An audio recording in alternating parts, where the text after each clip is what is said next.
Looks like we got another live one, another exciting day on Twitter. The Roe versus Wade decision has made people stupid as Check out this nurse. This is a registered nurse working at God knows where.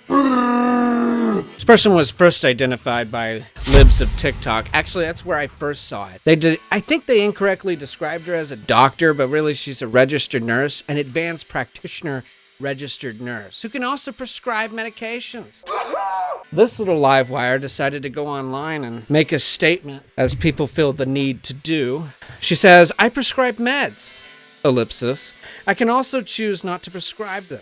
So, from now on, if you are a white male who votes conservative, your penis needs to ask God for the power to rise. No more Viagra.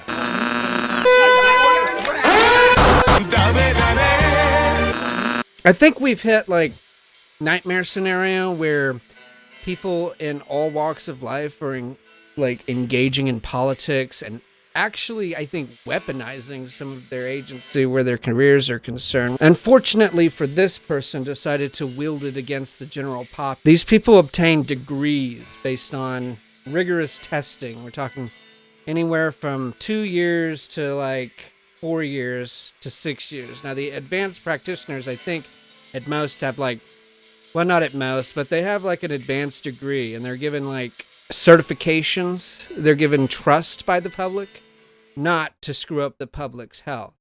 Now, honestly, she just used the Viagra. If she goes out of her way to screw up somebody's Viagra medication prescription, probably not the worst thing in the world, but I'm not a doctor. Maybe it is. But I have to wonder, this is quite the slippery slope. If they're willing to engage in weaponizing the agency of their profession, then we get into nightmare territory. That's probably the best way to describe this.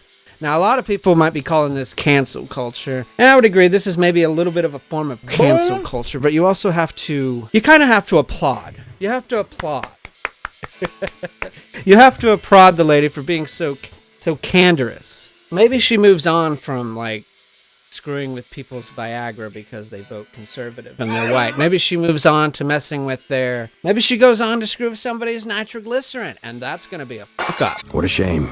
You also have to imagine that her place where she works at, apparently this person works at a fucking circus where the doctors are like, you know what? Fuck you. You're a Republican. I guess if you do prescribe incorrectly anything, you could be setting yourself and the place you work up for a pretty heavy lawsuit. Talking about willfully engaging in malpractice, to stick it to the conservative, to the Republicans. That's a bad day. That's a bad day. And I think she did actually come to regret, according to the latest news from libs of TikTok, this person might not be actually, the person is no longer employed. She has decided to resign.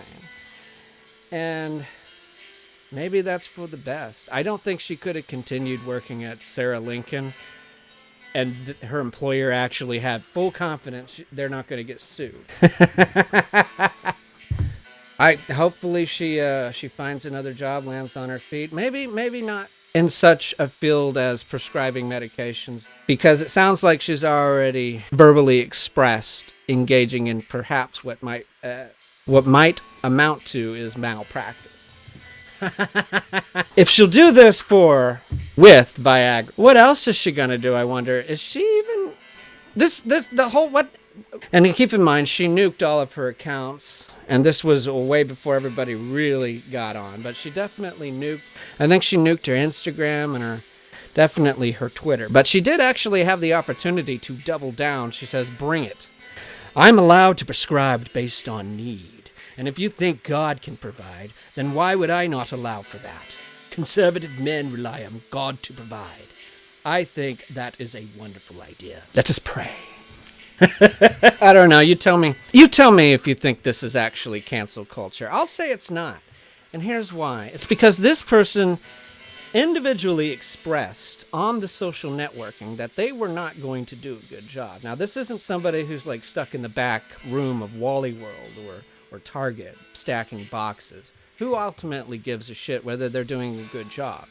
But when you got a doctor or an advanced nurse practitioner saying she's going to willingly willfully commit what might amount to as malpractice, I would imagine their bosses get a little bit squeamish about keeping them on the payroll. But who knows? Maybe this is just another form of cancer culture. So I'll throw it back to you. What do you think? Shut the fuck up. No one cares. Know your fucking place, trash. It's outro time. It is time for the outro. Thanks for stopping by. It's a smallish, shortish video, but I would appreciate if you would subscribe. Comment down below, share the video. We do a lot of sharing, and sharing is the best way to get this video out there. It's kind of like sharing a disease. If you can't commit to signing up and subscribing, please share the video. You have social networking elsewhere. Just pop it in there and say, hey, check it out. Hey, watch my other videos. I worked really hard on them. If you are subscribed, make sure you hit that little check. If you are subscribed, make sure you hit the little... If you are subscribed, make sure you hit the little bell. Notifications will tell you when the next video pops up. Or it won't.